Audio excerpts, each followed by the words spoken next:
Class 10th biology practical से संबंधित आज की इस वीडियो में आप लोग एक्सपेरिमेंट नंबर 3 जो आप लोगों के बायोलॉजी कोर्स से रिलेटेड है, इसमें आप लोगों को टू प्रिपेयर करना है temporary mount of a leaf peel in order to show the stomata of a leaf. Stomata होता है क्या है, ये तो आप लोगों को पता ही होगा। टिनी पोर्स जो होते हैं dorsal surface of the leaf में पाए जाते हैं। इसी पर ही आप लोगों को mount temporary mount prepare slide तैयार करनी है और दिखाना है स्टोमेटा को। समझ में आ गई? चलिए वीडियो को और अच्छे से समझ लेते हैं कि प्रैक्टिकल में आप लोगों को एक्सपेरिमेंट में क्या क्या लिखना है अपने एक्सपेरिमेंट फाइल के अंतर्गत। चलते हैं अपने अगले एक्सपेरिमेंट की तरफ, जिसका एम है, जिसका उद्देश्य है to prepare a temporary mount of a leaf peel in order to show the stomata of a leaf. तो स्टोमेटा की हम लोग क्या करेंगे, माउंट करेंगे। टेम्परेरी माउंटिंग यहाँ पर होगी किस चीज की, स्टोमेटा को देखने की। तो इसकी प्रिंसिपल जो आप लोगों को लिखना है, इसकी थ्योरी जो लिखनी है, तो सिंपली आप लोगों को लिखना है plants are the primary producers होते हैं, दे कैरी करते हैं आउट फिजियोलॉजिकल प्रोसेस जो कैरी करते हैं such as photosynthesis and respiration which requires होती है एक गैस एक्सचेंज प्रोसेस के अंतर्गत between the tissue of the plant and the atmosphere. The process is carried out through tiny opening, जिसको हम लोग जानते हैं स्टोमेटा के नाम से। चलिए बात करते हैं, क्या बात करते हैं, difference between the photosynthesis and the cellular respiration. तो describe the structure of stomata. Stomata समझ लेते हैं। हम लोग जानते हैं stomata are the small elliptical, क्या होता है, ओपनिंग होता है ऑन लीव्स जो कि पाया जाता है पत्तियों की निचली सतह पे। द कंटेन क्लोरोप्लास्ट, जो कि क्लोरोप्लास्ट कंटेनिंग होता है। They are girdled like two kidney shaped cell known as guard cell से घिरा रहता है। on either side of the stomata, समझ में आ गई बात। the guard cells possesses a thick inner wall and thin outer wall covering which control करती है किस चीज को, closing and opening of the pores of the stomata। चलिए बात करते हैं, discuss the closing and opening the stomata। तो हम लोग जानते हैं turgidity of the guard cells cause करती है the stomata open while the flaccid nature of the guard cells cause करता है स्टोमेटा टू क्लोज। समझ में आगे बात, इतनी थी थ्योरी। अब आप लोगों को क्या करना है, मटेरियल रिक्वायर्ड, कौन कौन सी चीज की आवश्यकता होने वाली है आप लोगों को। अपोर्टेड प्लांट ऑफ बायोफिलम या फिर ट्रेडेस्केंसिया, ये आप लोग ले सकते हैं अपने प्लांट के अंतर्गत। नीडल होनी चाहिए आप लोगों के सामने, आप लोगों के पास डिसेक्शन बॉक्स में। फॉरसेप्स होना चाहिए, वॉच ग्लास होनी चाहिए, ड्रॉपर होना चाहिए, ग्लास स्लाइड्स होनी चाहिए, ब्रश होना चाहिए, कवर स्लिप्स होनी चाहिए, ब्लॉटिंग पेपर, सैफ्रेनिन सोल्यूशंस होना चाहिए, कंपाउंड माइक्रोस्कोप, ग्लिसरीन। ये सारी चीजें आप लोगों को रिक्वायरमेंट के अंतर्गत होनी चाहिए, सब कुछ होना चाहिए, तभी आप लोग अपना एक्सपेरिमेंट को अच्छे से फॉलो अप कर पाएंगे। बात करते हैं प्रोसीजर की, किस प्रकार से आपको करना है experiment. Pick a healthy leaf from the potted plant, जो भी पॉटेड प्लांट आप लोगों ने लिया है उसका क्या करना है, एक हेल्दी लीफ को निकाल लेना। Fold the leaf to gently pull the peel apart to a separate peeled section from the lower surface of the leaf.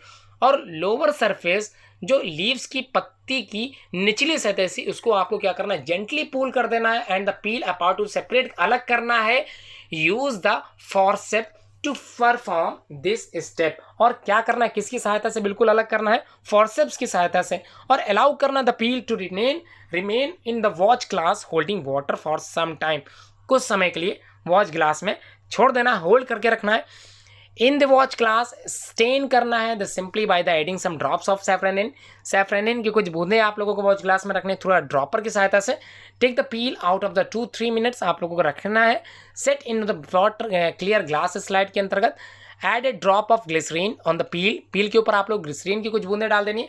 Put a clear cover slips over it gently using a needle की सहायता से आप लोगों को gently cover slip से क्या करना है, कवर स्लिप से ढक देना है नीडल की सहायता से उस स्लाइड को।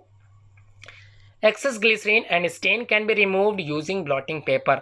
और जैसे ही आप लोग ढकोगे अपने जो आप लोगों ने माउंट किया था उसमें जो एक्सेस ग्लिसरीन बाहर निकल गई, उसको आप लोग क्या करोगे, कपड़े की सहायता से बिल्कुल साफ कर दोगे। यूजिंग द ब्लॉटिंग पेपर की सहायता से बिल्कुल साफ कर देना। एग्जामाइन करोगे the slide first under A low power magnification lens की सहायता से, उसके बाद हाई पावर मैग्निफिकेशन लेंस की सहायता से आप लोगों को देखना है कंपाउंड माइक्रोस्कोप की सहायता से of A compound microscope. Diagram आप लोग किस प्रकार से बनाना है, बिल्कुल ऐसे ही डायग्राम आप लोग बना सकते हैं। ये स्टोमेटा का डायग्राम है, 1 2 3 4 5 6 जो भी इसमें दे रखा गया वो नीचे नाम दे रखा गया। न्यूक्लियस है नंबर 1 पे, उसके बाद क्लोरोप्लास्ट है नंबर 2 पे, तीसरे पे वैक्यूल है, चौथे पे गार्ड सेल्स हैं and the last one is cell wall है। ये आप लोगों को अपने डायग्राम में बना के रखना है। इसी तरह का डायग्राम आप लोगों को दिखाना है। सबसे पहला जो डायग्राम है वो क्लोज स्टोमेटा का है, और जबकि दूसरा जो है वो स्टोमा कैसा है, ओपन स्टोमा है। इसी को आप लोगों को अपनी कॉपी में बनाते चलना। ऑब्जर्वेशन अब आप लोगों को लिखना है, विजिबल एपिडर्मल सेल्स क्या होते हैं, दिखाई देते हैं। The cell in the outline are irregular, with no intracellular spaces, अगर नहीं है तो small opening stomata are scattered through the epidermal cells. Guard cells are observe होते हैं, देखे जाते हैं, which have chloroplast and the nucleus पाए जाते हैं। Guard cells are observe having a thin outer covering, जिसको हम लोग पहले ही पढ़ चुके हैं, जिसको जानते भी हैं हम लोग। गार्ड सेल्स कंट्रोल करते हैं closing and opening of the stomata. Conclusion क्या निकल के आया, हम लोग जानते हैं कि एपिडर्मल सेल्स जो होती हैं फाउंड होती हैं कंटेनिंग स्टोमेटा के अंतर्गत on the lower surface of the leaf, मतलब कहाँ होता है, पत्ती की निचली सतह पे ये पाई जाती हैं। प्रिकॉशंस क्या रखना है हमको, सावधानी क्या रखनी है, अवॉइड फोल्डिंग द लीफ जो होती है, सॉरी अवॉइड करना है फोल्डिंग द लीफ, बिल्कुल फोल्ड नहीं होना चाहिए, ज़्यादा नहीं फोल्ड होना चाहिए, टू मच नहीं होना चाहिए। The peel should be snipped होनी चाहिए to a proper size. The peel should always be placed at the centre, centre की तरफ प्लेस होना चाहिए of the slide, and the slide should be held from the slide. The peel should neither be observed nor understand, मतलब इसको understanding में नहीं रखना है, जो भी पील हम लोगों ने नेदर ना तो ऑब्जर्व स्टैंड ओवर स्टैंड करना है, ना ही ज़्यादा बिल्कुल अंडरस्टैंड करना है, ध्यान से करते चलना। अब ब्रश आप लोगों को इस्तेमाल करना है using the handle of the peel, otherwise would damage cells, cell इसके क्या हो जाएंगे, डैमेज हो जाएंगे। Glycerine should be use in the order to prevent drying of the peel, glycerine का इस्तेमाल इसी वजह से हम कर रहे थे क्योंकि सेल्स ड्राई ना हो जाए, सूख ना जाए, इसी की वजह से हम लोग इस्तेमाल कर रहे थे।